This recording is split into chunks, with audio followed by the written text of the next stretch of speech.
What's good, Brotherhood Podcast? Caleb here, bringing you a big episode. Dr. Claiborne here with us today. First Duke black athlete, 1969 grad. Enrolled at Duke here in 1965, 2 years after Duke admitted his first 5 black African-American students. Earned an engineering degree at Duke and first 4 degrees. Appreciate you coming on. Okay, thanks, man. Thanks for having me. Yeah. Let's get into your background. What was life like growing up in Virginia? How did that influence your decision to attend Duke? I grew up in a small town, Danville, which is known, or it likes to be known, for being the last capital of the Confederacy. Yeah. What that means is that when Jefferson Davis was fleeing before he surrendered at Appomattox Courthouse, he spent his last night in Danville. That night was at a big mansion on Main Street. Main Street kind of divided the black and the white parts of town. So that mansion was 4 doors up the street from me. Now, I lived on the black side of town, but yeah, that's what Danville was most known for, and probably is still most known for, being the last capital of the Confederacy.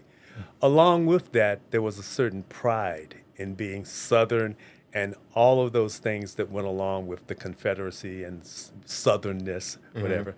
So I grew up in that environment. Even, 100 years later, in 1965, Danville was still like that. It still prided itself on being the last capital of the Confederacy. Yeah, That's crazy. Yeah, so things were segregated then. I went to a black high school. There was a white high school across town. But until I graduated, the white high school was still segregated. Yeah. Nobody black went to that school. In fact, you'll know this because the movie Remember the Titans was about Virginia. And Virginia closed all of its schools for 4 years rather than integrate. Okay. Yeah. Yeah. And in that movie, my high school coach, so that's a great story. We had this legendary high school coach, a guy named Hank Allen, who had gone to school at Hampton. Yeah. But he was the coach of basketball and the coach of baseball, and we were winning state championships in both of those sports, the entire time. So y'all wouldn't play the white schools, it's just the black schools? We didn't play any white schools as part of our regular schedule. So we had a thing, since the white school was state champions and we were state champions in the black league, we would meet together on the playground on Sundays, and we'd battle each other. And we knew each other, and so we got along fine. But when the city found out, people used to come to the park and watch us play. Yeah. But when the city found out, they took down the baskets on those goals. So if you go to Danville now and you start driving down Main Street, you're going to see a park. It's called Ballou Park. There's going to be a paved area where the basketball goals used to be, and it's just going to be poles there, no baskets. So they took those baskets down in the 60s and never put them back because they didn't want the two races mingling.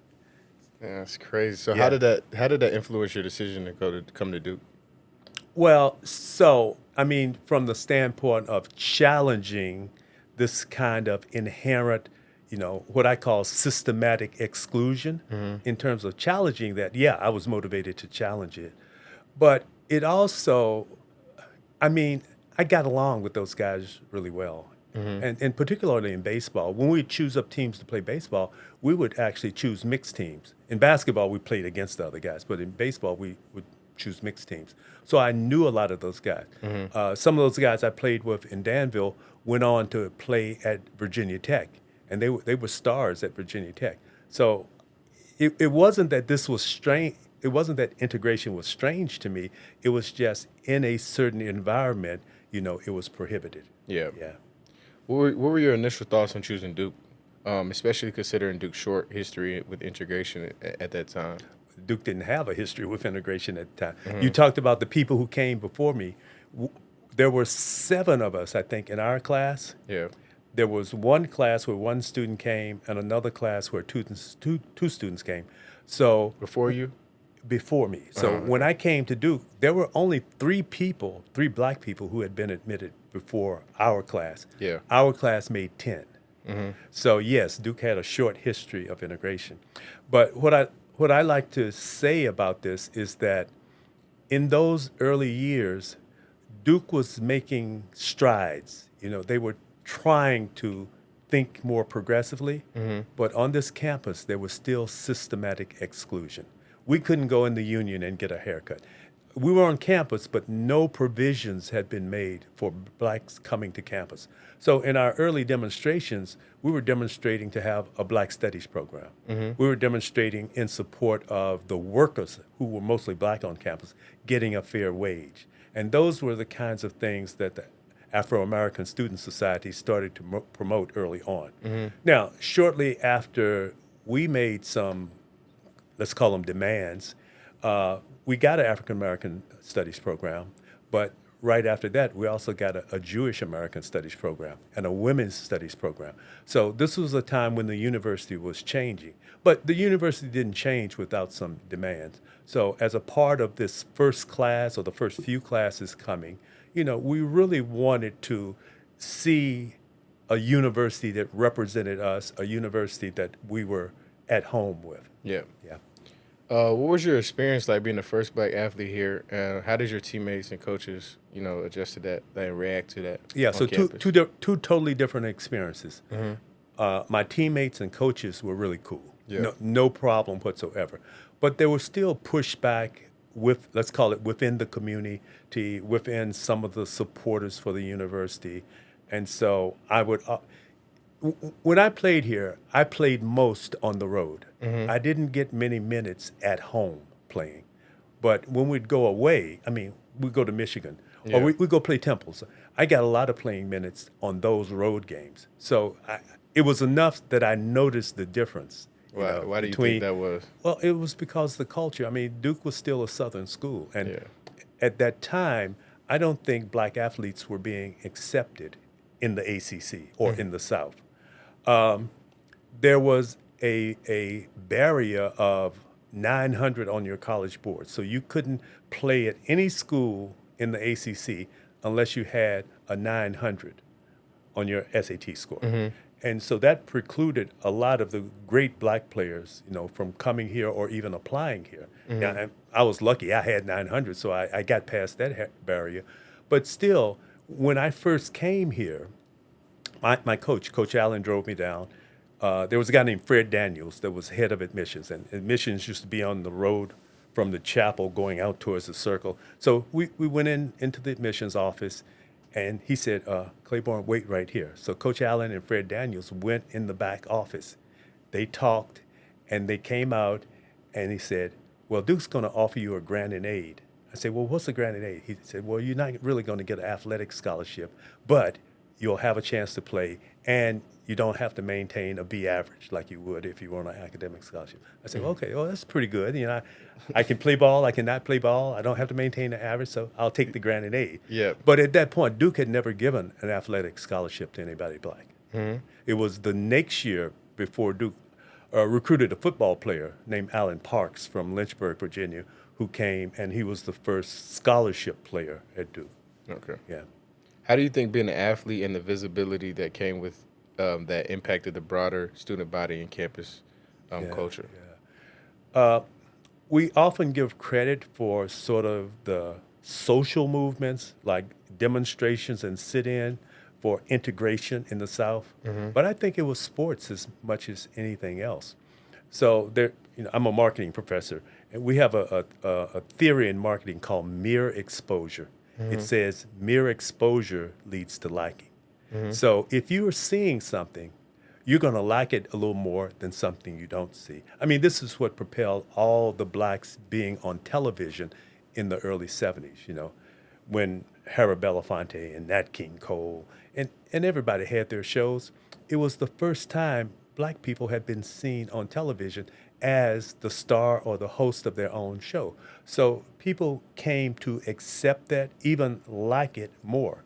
So here, having a black player on the court had to help in terms of people's acceptance of what happened later.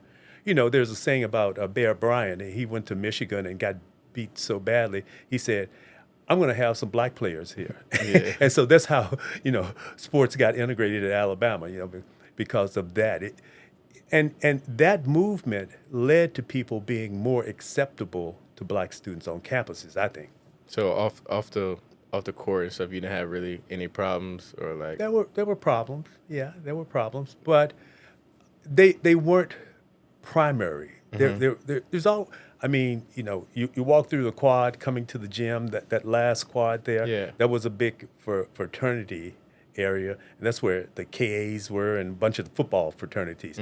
They would always be displaying their Confederate flags out there. So you had to deal with that.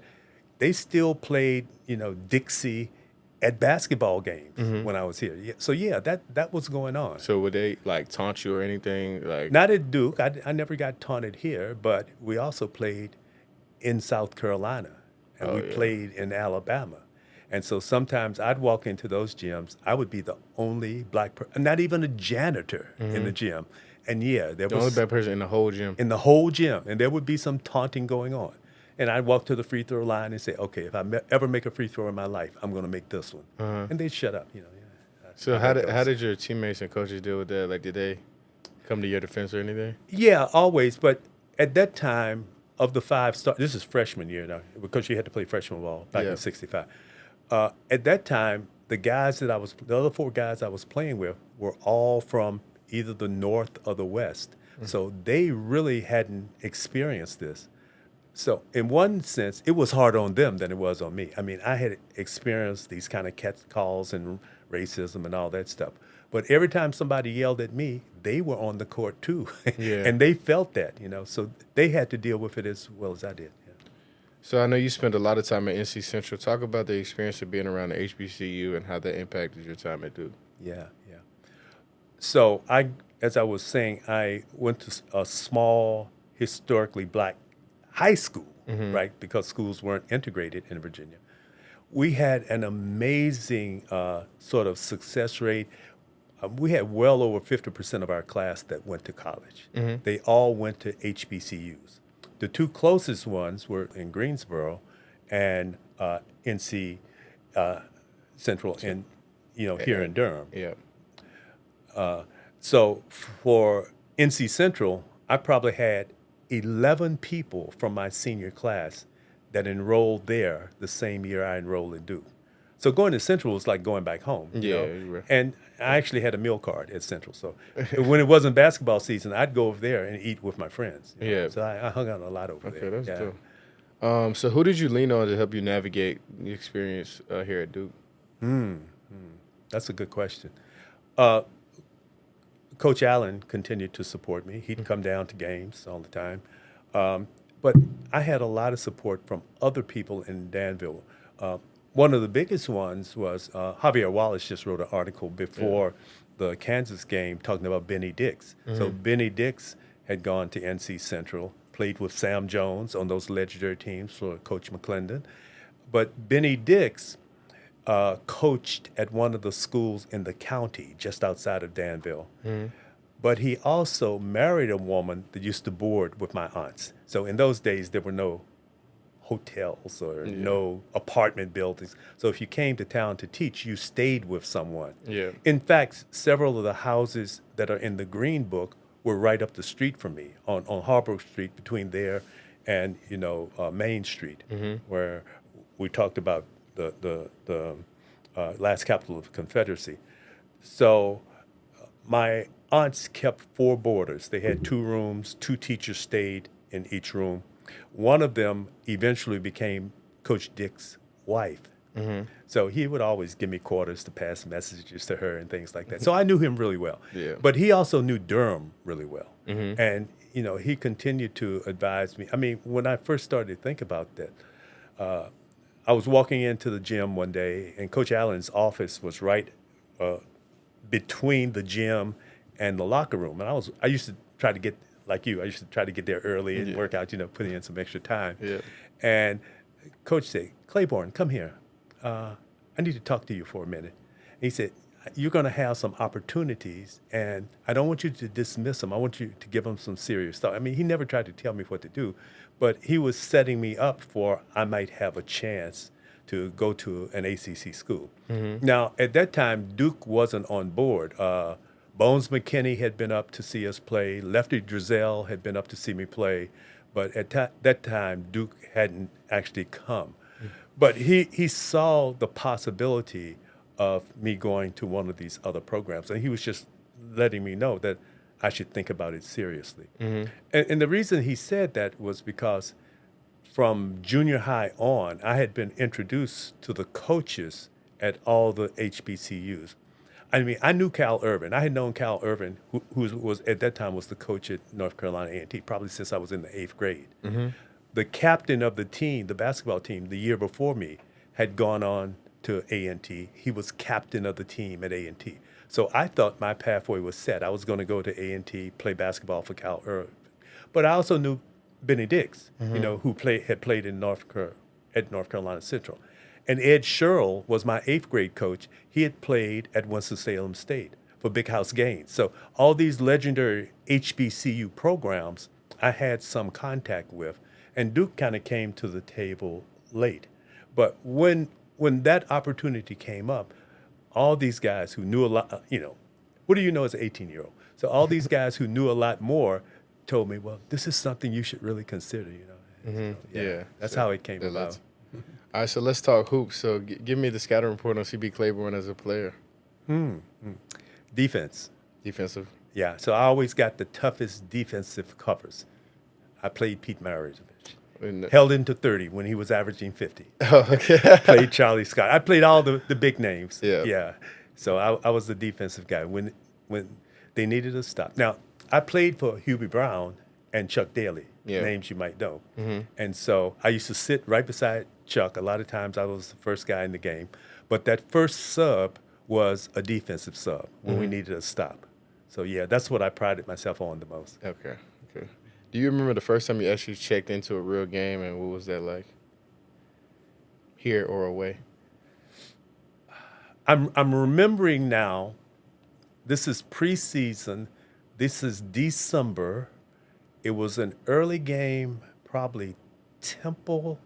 It was one of the northern schools. And the guys had gone out partying the night before, and Coach Boas was a stickler for that. So he benched like 5 guys, and I got to start. Fred Lynn got to start. A bunch of us who weren't starters. This was at Temple? No, this was the game here. Okay. A bunch of us who weren't starters, as sophomores, got to start that game. Yeah. So I think that's the first time I remember playing. How was like the I made my first 3 shots from the corner. Oh, okay. Do you have like a favorite on-court memory here at Duke as a player? Well, that's an easy choice. So in '68, we played a triple overtime against Carolina. It was the last game of the season. Triple overtime. And Carolina was leading the conference then, and we beat them here in Cameron. Yeah. Yes, sir. So that was a big game. Can you talk more about the road trips and road games, what it was like for you, and how it compared to playing at home? I like the road trips. I mean, first of all, we had some incredible road trips. We were doing a 2-2 with UCLA in those days. So we'd go out to the West Coast and play in Pauley Pavilion for 2 games. Then the next year, they would come here for 2 games to cut down on travel. These were the years with Kareem. Oh. Lucius Allen. Yeah, so walking into Pauley, playing against those guys. I mean, even before the game, we go for the shoot-around, and they're on the court first, so we're waiting for them to finish. And Coach Wooden's there with his program rolled up, and he's just pointing directions. I mean, it was so organized. I'd never seen anything like that in my life. And then we go in the locker room. And so this is the visiting locker room now. You walk in, and it's carpeted. And the benches have cushions on them. You go in the shower, you set if you want 104, you set 104 in the shower. I mean, that was mind-boggling, in the 60s. But the next year, we got that at Duke. So we came back, and all of a sudden, the locker room was carpeted. The benches had cushions, How did the game? What was the turn of the game? They killed us. I mean, those are the Kareem years. Kareem, yeah. Now, so I mentioned Chuck Daly. Chuck Daly is one of the greatest bench coaches ever. I mean, the only person I would compare him to is maybe Dean Smith. I've seen those guys come up with some plays on the spur of the moment. So we had this defense for Kareem that Coach Daly came up with. You know Boxing 1, right? Yeah. So we were playing a a zone and two. So two guys playing the whole team, Yeah. three guys playing Kareem. So there was a guy in front of Kareem, a center behind Kareem, and then the forward went towards the ball. Whenever they passed one in, the forward attacked the ball. So we had three guys on Kareem, two guys playing the rest of the team. And so there's one picture that came out in the paper the next day. Kareem faked up like that. The center went for that. He did that. The guard went that way. And the next picture is of him jumping up over the forward. And you couldn't dunk in those days. You know, they had the rule you couldn't dunk, but just dropping it down to the hoop. And that's the picture was in the paper. Three guys like this and Kareem over the basket, dropping it down. Yeah, Kareem was different, man. Yeah. What was it like playing for Coach Vic Bubas? Coach Boas was very organized.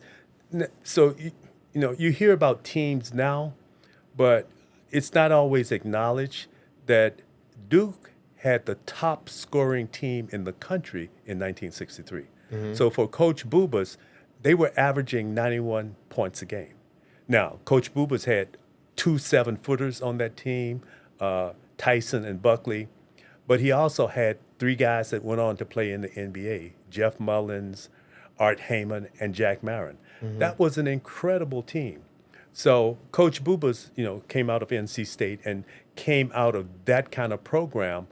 But then the next couple of years, everything slowed down. You got to run to score 91 points. Yeah. But my sophomore year, I was in a game in the ACC tournament that the final score was 25-27. So the big thing in those days was what they call letting the air out of the ball. Yeah. And everybody had a slowdown offense. You probably know four corners because Carolina still runs four corners. But Duke had his own slowdown. We called it Mongoose. And it was a similar kind of offense to four corners where there would be 3 guys outside and 2 guys in the back, and they would be flashing up in the center. Yeah. But that was the time that, for some reason, teams in the ACC decided they couldn't compete with UCLA and couldn't compete with the Big Ten. So the only way is to have fewer scores, and then any mistake got emphasized. But it always gave you a chance to win. It always gave you a chance to be in the game. So Coach Bubas went from fast break basketball, Boston Celtics type fast break basketball back in the day, to managing this slow down offense. And so I think a lot of his legacy is overlooked because we had so many teams that weren't playing the kind of ball that he had played earlier or that we know now. But he was very organized as a coach. It was a lot like what you see in football now. So the assistant coaches would run practice. Yeah. And Coach Bubas would be managing, and even during the game, I was talking about Chuck Daly, coming up with offenses. So all the assistants had their role. And maybe we have evolved to that now. So like now, assistants have roles. So I know, you have a defensive coach, you have offensive coach, those things. But back in the day, there were a lot of coaches that ran the whole show and didn't delegate to the assistants as much. So Coach Bubas was one of the first coaches that I know that really had very capable assistants and delegated to those assistants. That's good dope right there. Yeah. It's said that he didn't want to. You had a nice throw back in the day. He wouldn't let you play if you didn't get a haircut. What was the conversation? So Coach Bubas was a very honest man, very direct, and he called me and he said, "Claiborne, why do you have to grow your hair like that?" I said, "Coach, it's a question of pride. Everybody, look at Kareem's hair. He said, "Well, I don't think you have to do that." I said, "Well, I don't have to do it, Coach, but I think I want to be in harmony, with what's considered racial pride now, what everybody's doing." He said, "Well, let me tell you, if you do that, you're not going to play." I said, "Okay, Coach, we have an understanding." So he benched me, and I didn't cut my hair. So that was our agreement. Let's move the page to current basketball. You attended a game last night. How was the environment in Cameron compared to when you played? Now, this is going to surprise you a little because I've heard some people say today that was the most exciting game we've seen in Cameron. These are people who are freshmen or sophomores. Yeah. Last night didn't compare to some of the games I've been in Cameron. to be honest. For real? Yeah, the spirit. And even before I came here, one of the biggest games of the year in 60, I don't know, 2, 3, sometime like that. Number one team in the country was Wake Forest. And they had a guy named Lenny Chappell, who was the center. They came into Cameron. They beat Duke in Cameron. They tore Lenny Chappell's jersey off of him trying to get into the locker room. So you know, Cameron has a legacy. And so, yeah, spirit, yeah, but there's been spirit all along. Oh my gosh. They don't even compare. It was loud. I couldn't even hear in there. Yeah. So I had my watch on, and it was over 95 decibels last night, you know, with the cheering. Yeah. But yeah, Cameron has been like this for a long time. That's dope. Yeah. What surprised you the most about the trajectory of our program since you graduated? Well, it's really expanded. It's international now. Yeah. You know, I'm not sure I would have predicted that. I was in Japan in 2015 teaching on a Fulbright scholarship. And as a part of it, I was in Yokohama, but I had to go to other schools and give talks. When I went there, they always wanted to hear about Duke and Duke basketball. Yeah. Yeah, so this is really an international brand. I mean, Coach K was talking last week, right? He said Duke is the primary brand in sports, right? It's an international brand. Duke basketball is really an international brand. So I'm not sure I ever would have thought that the program would have gone like that. But, you know, all things are possible now, you know. So this program really sets the standard for other programs, yeah. Have you had any relationships or connection with black players who came after you that stand out?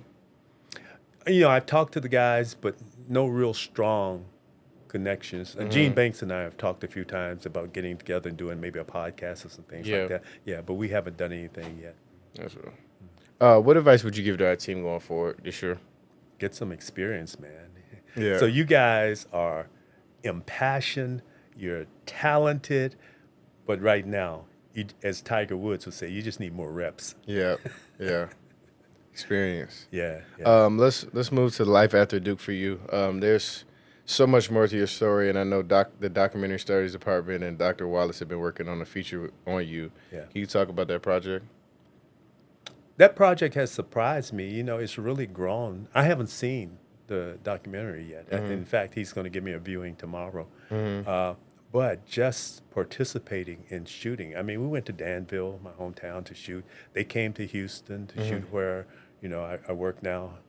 And so they've been very thorough about trying to connect things.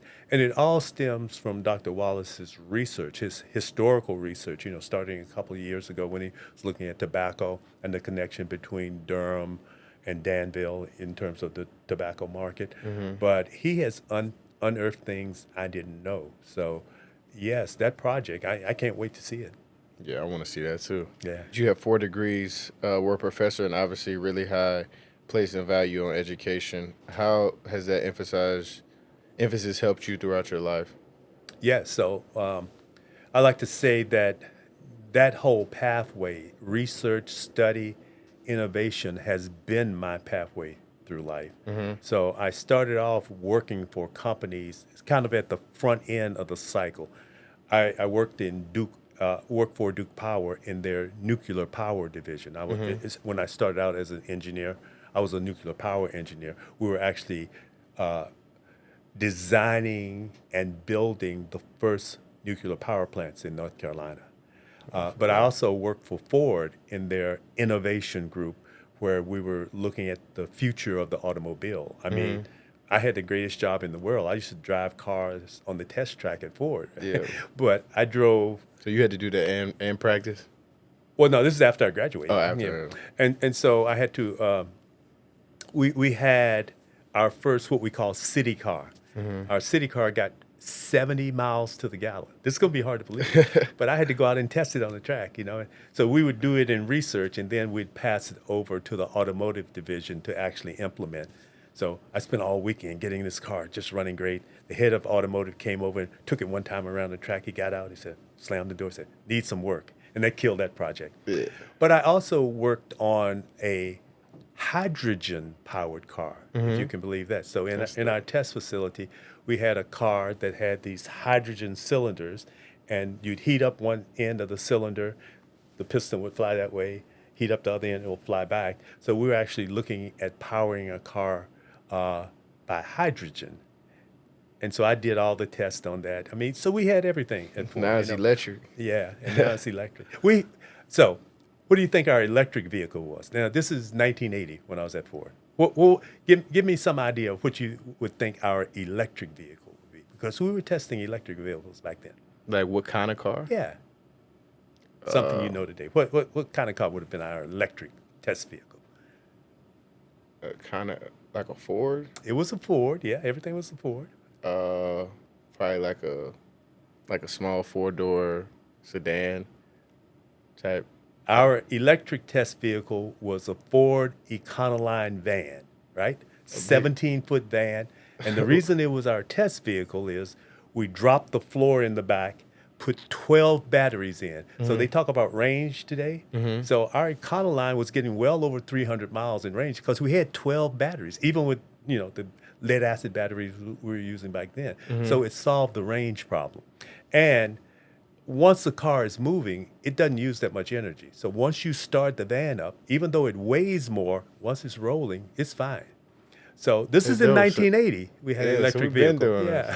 Oh, that's dope. So let's move to fan questions. Zach O says, how were you received by other ACC schools on the road? It varied quite a bit. It's like the north and the south, like it's southern. Yeah, so the worst place by far was South Carolina. Hated to go in there. We had this old Tobacco Road thing, right? It really was Tobacco Road, or Death Valley, like they used to call some places. So South Carolina and Clemson were kind of the worst places to go and play. Maryland was okay when we went further north, so generally speaking, yeah. Okay. Jenny Williams says, since your time, what's changed and what has remained the same about Duke basketball culture? Culture? Yep. Well, I think the expectation of excellence is still the same. That hasn't changed. Sure. Yeah. What has changed is there's kind of more pop. There's more appeal. I mean, you even see that when you walk in the camera. You have TV lights in there now. The lights were never that bright when we played in camera. Yeah. Fiona says, what's the biggest lesson learned from your time at Duke? Hard work. Hard work. Same as the lesson now, right? Yeah. Hard work pays off. So we always Coach Daly had a thing. It's if you wanted to get some extra time shooting, you had to get there before practice. And a lot of times they didn't turn the lights on in Cameron until practice time. So you'd be there shooting in the dark, Shooting in the dark? Yeah. Well, the lights would come in through the windows up top, but you'd be and you hear it hit the floor, but you couldn't see. But there was that expectation that you would work hard and be prepared. Okay. Bentley Weeks says, thoughts on the game last night? Great game, good win. The team could have put it away 2 or 3 times. So I think that's a question of experience and really learning how to win. In particular, in terms of tempo and momentum, there were a couple of times that we had the momentum, and one more basket would have killed them, but we threw the ball away. Didn't do it. For sure. Good win, though. We're going to learn. But a good win, yes. James Smith says, favorite hobbies, what do you like to spend your free time doing? Yeah. So my favorite hobby is photography. I've been making photographs ever since my first daughter was born. I got a camera when she was born, and she's 50 now. So I've been doing photography for the last 50 years. Yeah. So. Okay. Now we're going to move on to quick hitters. Okay. Off-court interest. So what's your favorite pro team, professional team? Pro team. I've always been a Celtics fan. Celtics. And not just for JT. I've always been a Celtics fan. Yeah, Okay. So that's my favorite pro team. Favorite pro athlete that's not a basketball player? Well, I guess I could easily say Tiger Woods, but he's not at the top of his game now. So let's see, who would I like? I like a lot of sports, actually. So there's some hockey players that I like these days, You got anyone particular? Yes, my boy that plays for the Penguins, right? What's his name? He was top I'm not. player last year. I'm not familiar with Anybody? Sidney Crosby. Sidney Crosby. Sidney Crosby. Yeah, Okay. yeah. So I love watching him play. Favorite sport to play other than basketball? To play other than basketball, golf. Golf. Yeah. Favorite sport to watch other than basketball? Favorite hockey, ice hockey, Yeah, ice for hockey. sure. Yeah. It's got the speed of basketball, but it's got some hitting, a little Yeah. like football. So yeah, it's a great sport. It's just under publicized. Yeah, but yeah. I mean, we're not from Canada, so we don't know. We didn't grow up playing, but it's a great sport. Yeah. What's your favorite meal? Well, my favorite meal is it's the buffet at the Trendy Vegan in Houston. Okay. They have a little something, lots of tofu kinds of dishes, but they have broccoli and they have, all kinds of other things. So if you go to the buffet, you can get a complete meal. Okay. What's your favorite type of music? That's harder than you might imagine to answer that question. So yesterday, I was listening to Dire Straits' 1970 concert at the Alchemy, where they played the Sultans of Swing. Yeah. It's legendary. It's supposed to be one of the best rock concerts ever. But, at the same time, this morning I was listening to Liz Wright, recorded live at SF Jazz. So I have pretty Okay. diverse musical taste there. It changes from day to day. Yeah. Favorite place you've been? Worldwide? Yep. Well, Japan. I probably spent more time in Japan than any place else. And it's a wonderful country because, well, first of all, the literacy rate in Japan is really high. I mean, they have like 90% literacy. They also don't have any crime. People will walk down an alley in the middle of the night and seriously, women, not be afraid. And that's a really unique thing in this world, It to is. not have fear in your heart and be free to move around. But also in Japan, you can go into any coffee shop, donut shop, any kind of place like that, and you'll hear jazz playing. And it's not just jazz. They'll be playing some vintage Miles Davis, And this is just, where you would hear elevator music someplace else. So Japan is a very interesting culture. It's very homogeneous, but at the same time, it's very accepting of other cultures, And, yeah. I heard Japan got really good food. Sushi is like fresh. I love sushi. So in Japan, they don't serve tofu more than a day old. It's really fresh. I want to go so bad. Favorite movie? So there are a lot of those.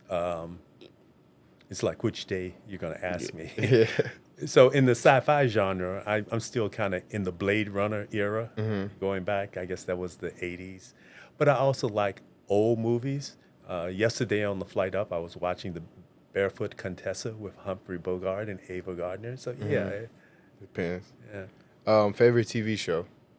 Don't watch much TV these days.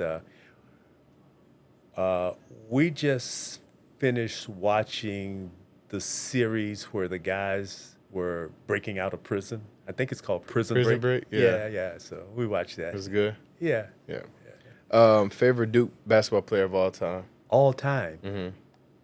Now, that's an impossible question to answer. But let me go back to the guys. So when you ask who's the best, the answer is always who was the best when you were 9.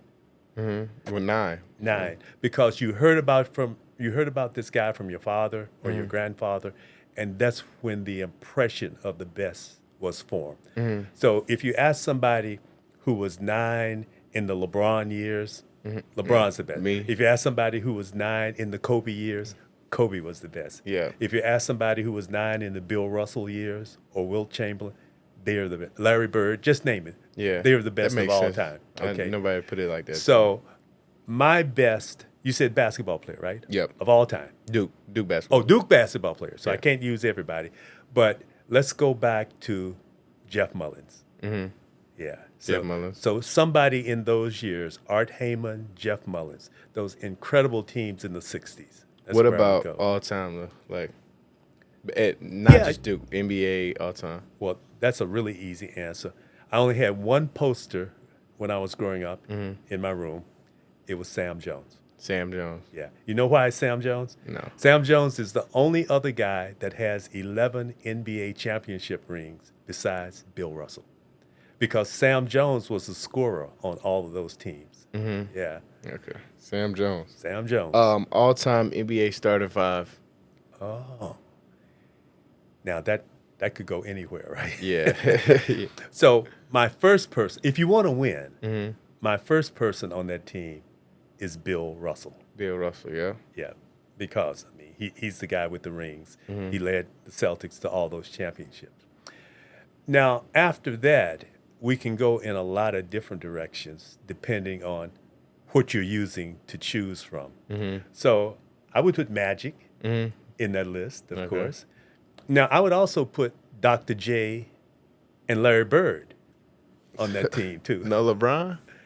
Well, like I say, those guys were big guys when I was 9. You know? Yeah. But yeah, LeBron is great. I don't want to take anything from him. I really admire and respect LeBron. But in terms of basketball, he's not on the same level as those guys. Not even close. If you can imagine guys scoring 30 points with no three-point shots or 30 points with no dunks. Yeah, these guys back in the day were really good. Yeah. Well, that's all I got. That's all we got for your Brotherhood podcast. Thank you, Dr. Claiborne, for coming on and paving the way for me and my teammates to put this Duke jersey on and play. All right. Well, thank you.